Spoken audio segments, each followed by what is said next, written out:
Somewhere between your first salary and your 30th birthday, you will make a financial mistake so common that almost nobody notices they're making it. It won't feel like a mistake. It will feel like living your life.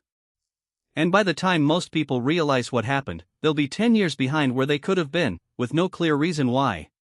Here's the strange part. This mistake has nothing to do with spending too much on coffee or buying an expensive phone. It's not about failing to save 10% of your income or forgetting to track expenses in an app. Those things matter, but they're not the real problem. The real problem is something much quieter and much more dangerous, because it hides inside decisions that feel completely responsible. Let's start with how it usually begins. You get your first job. Maybe it pays decently, maybe it doesn't, but for the first time in your life, money is flowing in every month instead of being handed to you occasionally. There's a rush that comes with this. You finally feel like an adult with control over your life. So you do what feels natural. You upgrade a few things. A better phone. Nicer clothes for work. Maybe you move into a slightly bigger apartment, because you can afford the EMI now. None of this feels reckless. It feels earned. This is where the mistake begins, and it has a name: lifestyle inflation. But knowing the name isn't enough, because almost everyone has heard of lifestyle inflation and still falls into it anyway. The reason is that lifestyle inflation doesn't attack your logic. It attacks your identity. Think about it this way. When your income rises, your brain doesn't just see extra money. It sees evidence of who you're becoming. A better car doesn't feel like an expense, it feels like proof that you're doing well.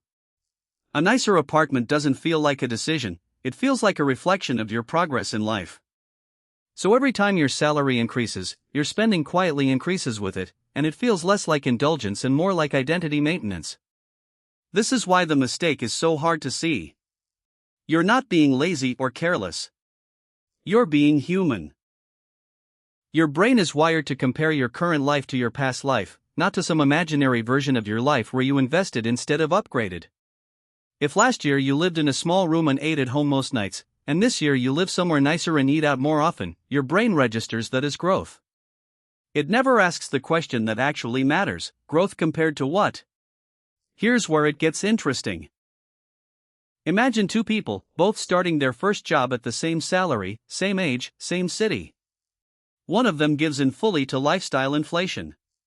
Every time their income goes up, their spending goes up almost as much. The other person does something different. Every time their income increases, they let a portion of their lifestyle rise, but they consistently divert a fixed percentage of every raise into investments before they ever see it in their spendable income. On the surface, for the first 2 or 3 years, these two people look almost identical. Similar phones, similar outings, similar lifestyles. Nobody would be able to tell them apart just by looking at their daily lives. But underneath, something very different is happening. One person's money is sitting quietly, compounding, working in the background while they sleep. The other person's money is being converted into things that lose value the moment they're purchased. By year 5, the gap starts to become visible but still doesn't feel dramatic. By year 10, it becomes almost impossible to ignore. The investor has a financial cushion, some real assets, and options. The other person, despite having earned a similar total income over that decade, has very little to show for it beyond memories and depreciating possessions.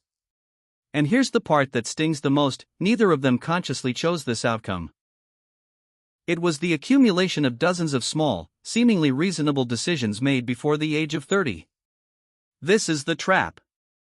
Not a single reckless purchase, but a pattern of upgrades that always felt justified in the moment. I just got a raise, I deserve this. Everyone my age lives like this. I'll start investing seriously once I earn more. That last line is one of the most expensive sentences in personal finance, because the moment you earn more, lifestyle inflation simply raises the bar again, and later keeps moving further away. Now let's talk about why this hits particularly hard before 30 specifically. Your 20s are the only decade in your financial life where time is working almost entirely in your favor. Money invested in your 20s has 3, sometimes 4 decades to grow before you'll likely need it. This means even small amounts invested early can grow into surprisingly large sums, not because you were disciplined with huge sums of money, but because you gave compounding enough time to do the heavy lifting. But here's the psychological twist. Because the effects of compounding are invisible in the short term, your brain doesn't reward you for investing the way it rewards you for spending. When you buy something, you get an immediate emotional payoff. When you invest, nothing visibly happens. The money just sits there in a number that barely changes month to month. Your brain, which is wired to respond to immediate feedback, naturally favors the option that feels rewarding right now. This is why so many financially intelligent people still fall into lifestyle inflation. It's not an intelligence problem. It's a wiring problem. So what actually breaks this pattern? The answer isn't extreme frugality. Depriving yourself of every small joy in your 20s usually backfires, because motivation built on restriction rarely lasts. The real fix is much simpler and far more sustainable. Automate the gap before you feel it.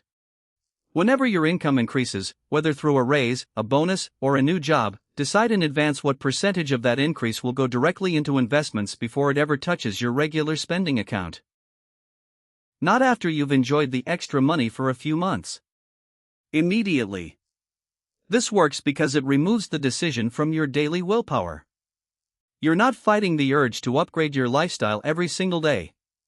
You're making one decision, once, at the moment your income changes, and then letting that decision run on autopilot. This single habit is what separates the two people in our earlier example. It's not that one of them was smarter or more disciplined in general. It's that one of them removed the decision from the emotional, identity-driven part of the brain and placed it into a system that didn't require willpower every day. There's one more layer to this that's worth understanding. The financial mistake almost everyone makes before 30 isn't really about money at all. It's about mistaking visible progress for real progress. A better apartment, a nicer car, a more expensive lifestyle, these are all visible. They can be seen, photographed, and compared. Compounding wealth is invisible. It shows up as a number in an account that nobody sees and nobody applauds. And because humans are deeply social creatures who care about being seen as successful, we naturally gravitate toward the kind of progress others can witness, even if it's financially the weaker choice. Understanding this doesn't mean you need to live like you're broke while your income grows.